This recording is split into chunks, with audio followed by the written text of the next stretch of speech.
Adaptação no meio escolar. Então, seja a primeira pessoa a recebê-lo no portão. Isso é muito importante. Porque você começa a virar referência dele lá dentro da escola. Então, tudo que muitas vezes acontecer, ele vai atrás de você. Referência. A gente... eu orientava as escolas e algumas empresas que eu conversei na época para o cuidador tentar não faltar. Porque ele vira referência. E uma mudança de rotina, uma mudança de pessoa, isso traz muitos traumas para essa criança. Menos um dia. É traumático. Para uma criança com autismo, com as outras, tudo tranquilo. Mas com eles é meio traumático, porque ele está acostumado àquilo. Porque na mente dele é desse jeito. Então, seja sempre a primeira. Crie referência. Você. Para ele vir a você, para ele confiar em você. Verifique se ele tem hipersensibilidade a ruídos. Isso é muito importante. Muitas crianças com autismo não conseguem com barulho. Ficar, por exemplo, na hora do intervalo, para eles é a morte. Ficam muito acelerados, ficam muito irritados, bravos, pode se autoagredir, pode ir correndo, isso tudo depende. Então, depende da criança ir aos poucos. O intervalo, né, ficar num ambiente mais agradável, chamar alguns amiguinhos para comer junto, isso é muito importante. Ande pelos espaços escolares com ele, principalmente na primeira semana, para ele conhecer, isso é muito importante. Crie uma rotina para ele desde a hora que ele entra até ele ir embora. Isso também você tem que conversar muito com a professora de sala de aula, tem que conversar com a escola, com a coordenação, né? Ele precisa de uma rotina. Muitas escolas, eles sabem que o autismo precisa de rotina. Normalmente a gente faz uma rotina bonitinha, toda com desenhos na parede, para ele saber o que começa e onde termina as coisas. Então entrou, leitura. Sabe aquela rotina que o professor faz na lousa? Português, matemática. Então tem que ter rotinas de ações também com ele. Então, por exemplo, uma criança que quer ir no banheiro toda hora. Quer descer toda hora para ir no banheiro. Não, ele vai ter que criar uma rotina. Banheiro é na hora da entrada e depois do intervalo. Então tem que pôr lá a fotinho do banheiro na entrada e depois do intervalo.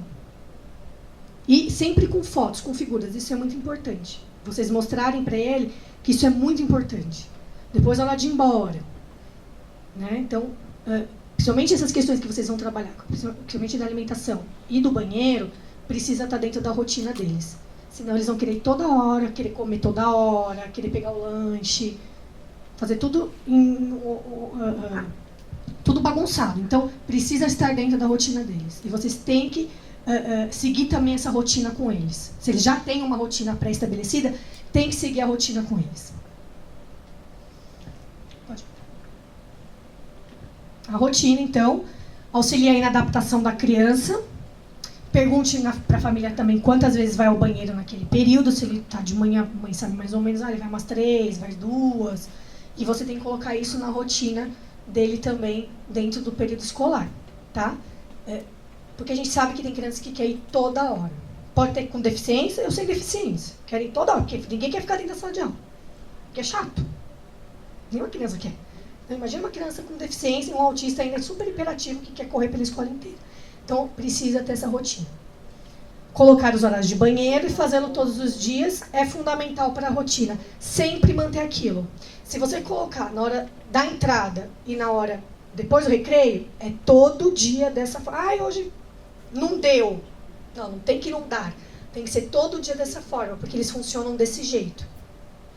Ai, mas que coisa, é assim. É assim, com eles é deste jeito. Não tem para onde fugir.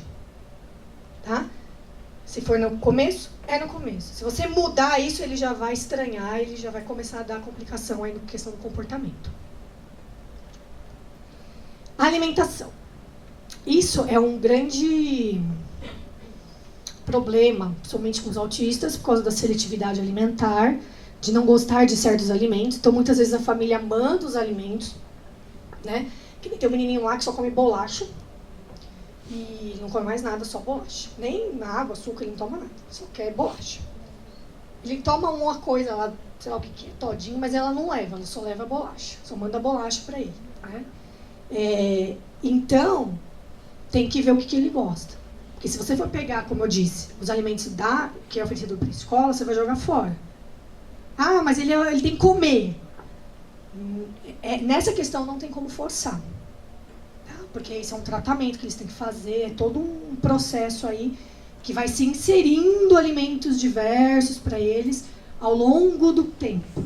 Uma coisa importante para vocês é que o autista não é de hoje para amanhã. É um tempo longo, né? Que eles vão começar a responder certas questões para vocês. Deixe o comer sozinho, se a criança realmente conseguir comer sozinha, ou apenas auxiliei na alimentação. Eu já vi muito cuidador que a criança conseguia pegar as coisas e pôr na boca e o cuidador dava na boca, para ir mais rápido. Não façam isso, pelo amor de Deus. Você já viu isso? Verdade. Né? Não faça, porque isso tira a independência da criança. A pouca que ela tem, isso tira. Mesmo que ele se suje, mesmo que ele amasse, jogue, mesmo que ele enfie tudo na boca, fique tudo, né, melecado, deixe ele comer sozinho. Tá? Isso vai estimulá-lo a questão motora, estimula no que ele quer pegar, estimula muitas coisas. Então, só auxilie, dê na mão. Ah, tem uma criança que ele não consegue, realmente esse autista, ele não consegue colocar na boca. Então, você vai pegar na mãozinha dele, colocar na boca. Ou ele cospe, ele coma o que ele quer naquela hora. Tá? Então, é muito importante vocês estimularem sempre a independência desse aluno. Mesmo que ele se suje. Ah, mas a mãe reclama. Você está fazendo o seu papel. Ok? Deixa o tempo necessário até terminar a refeição. Muitas escolas deixam a criança terminar, até passar da hora do recreio para terminar a refeição. Porque muitas vezes eles demoram muito para comer. Né? Porque vê o amiguinho correndo, se distrai com outras coisas, e eles demoram para esse foco aí da comida. Então, converse com a escola, ele precisa de um tempinho a mais para poder terminar o lanche e tal. Conversando, tá? Muitas escolas já deixam eles um tempo maior aí. Coloque regras. E aí o reforço positivo do que ele gosta entra bastante. Ele só vai fazer, ele só vai ter se ele fazer. Ah, mas ele começou a gritar, ele começou a girar, ele começou a pular, ele começou a se jogar. Se seu filho faz isso dentro do shopping, o que você faz? Ele olha para uma vitrine. Ele quer o videogame. Ele começa a chorar, ele começa a gritar, ele esperneia. O que você faz? Uma vez eu fiz isso quando era criança. Meu pai virou e saiu andando. Falou, fica aí chorando. Não é isso que a gente faz? Ou você vai lá correndo e compra o videogame e dá para criança? Não. A gente dá uns tapas, né, dá uns berros, né, cada um faz o que quer. Mas a gente não dá, porque aquilo é errado. E se a gente dá, a criança vai saber que toda vez se eu fizer, eu vou ganhar. Só que criança sem deficiência, né? Ok, tem uma hora que eles falam, beleza, isso não rola mais, né? Mas eles não, eles sempre vão fazer isso. Pra tentar tirar de você aquilo que eles querem.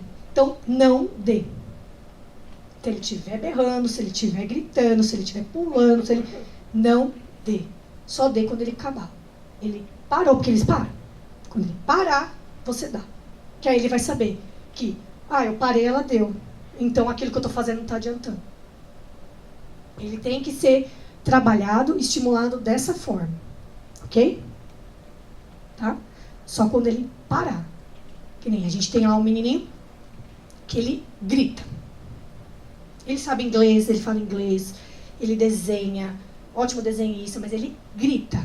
E grita, e grita, e grita, e grita, e grita, e grita. Mas é um grito horroroso. Tem 6 anos. E grita, e grita, e grita, e grita, e todo mundo fica parado na sala por causa dele gritando. Parou? Aí a professora dá o que ele quer. Né? Então a gente está conseguindo aos poucos que ele grite menos, que ele faça isso menos. Não é que não vai fazer de um dia para o outro, mas a gente faz isso aos poucos. Isso é muito importante. Se ele começar a berrar, dá logo. Né? Isso está errado. Você está reforçando negativamente algo que ele está fazendo para chamar atenção. Ok? Então, não façam isso, por favor. Importante. Paciência é a palavra. Para ser cuidador tem que ser bem paciente. Tem que gostar, primeiramente, né? Tem que gostar de deficiente. Se não gostar, não adianta ser cuidador de deficiente. Tem que amar. Porque essa profissão a gente ama, né? Que ganhar dinheiro ninguém ganha. Então, tem que amar. Nessa área da deficiência tem que amar. Então tem que ter muita paciência com esse tipo de criança. Muita paciência. Então uma hora que você vai querer sumir, não vai querer ir mais, porque ele é muito... Né, tô falando dos casos bem graves, né? Tem criança que... autista aqui é tranquila. Você vai querer... Mas tem que ter paciência. Tem que criar um vínculo com essa criança. Tem que reforçar positivamente no que ele realmente merece ser reforçado. Porque aí vocês vão tentar conseguir fazer um trabalho aí bacaninha com essa criança. Seja claro e direto em suas ordens. Como eu falei no início, não adianta falar a história da carochinha. Ele já perdeu na primeira palavra. Vai comer? Comer, vamos. Banheiro. Olha, agora, lindo, vamos no banheiro. Nossa, ele já perdeu no agora, ele nem tá nem aí pra você. Então, objetivo e reto. Papo sempre reto com ele. Se necessário, acompanhar o aluno em sala de aula, que nem eu tenho 2 lá que são acompanhados dentro da sala de aula, e um que não. Um que nem tem cuidador, que nem precisa. Né? Então, os outros 2 são acompanhados em sala de aula. E lembre-se, né? Você será sempre o apoio e não o professor. Porque a gente teve problemas de cuidadores que queriam ser professor do aluno. Né? Então, você é sempre o apoio. Quem manda dentro da sala de aula é o professor. Se ele quiser virar a sala de aula de uma vez, o problema é do professor. Você está ali como apoio. Apoiar ele na hora de pegar as coisas, chamar atenção, ó, olha lá, faz isso. Quer ir no banheiro? Vamos no banheiro, volta. Então, precisa ter isso bem claro na mente de vocês. Vocês são um apoio dessa criança. Muitas vezes o cuidador se torna referência dessa criança. Essa criança sempre procura o cuidador, dentro do ambiente escolar. Qualquer coisa que aconteça, ele procura o cuidador. E dentro da sala de aula, vocês também viram referência para ele. Né? Mas sempre que nas questões pedagógicas, chame o professor. Professor, ele não entendeu. Tá perdido. O professor venha. Sabe que tem professor que não faz. Não vou ser besta aqui de falar, todos os professores são maravilhosos. Não, a gente sabe que tem professor que não faz. Mas faça seu papel. Seu papel é esse. Vai dormir tranquilo. Né? Ele não, mas vocês vão. E dar independência para esse aluno sempre que possível. Tem alguns alunos que vão chegar pequenininho para vocês que ainda usa fraldas. Que ainda não saiu das fraldas. Então, é todo um processo, né? De tirar das fraldas, né? E tem que conversar com a família. Mãe, você está fazendo isso dentro de casa? Porque não adianta nada você tentar alguma coisa lá na escola e dentro de casa ela deixar o menino com fralda o dia inteiro. Chega no final de semana, põe a fralda no menino. E na escola você está fazendo lá um trabalho, tentando desfraldar, né? Não, agora nós vamos ficar um pouquinho sem a fralda. Segura o xixi.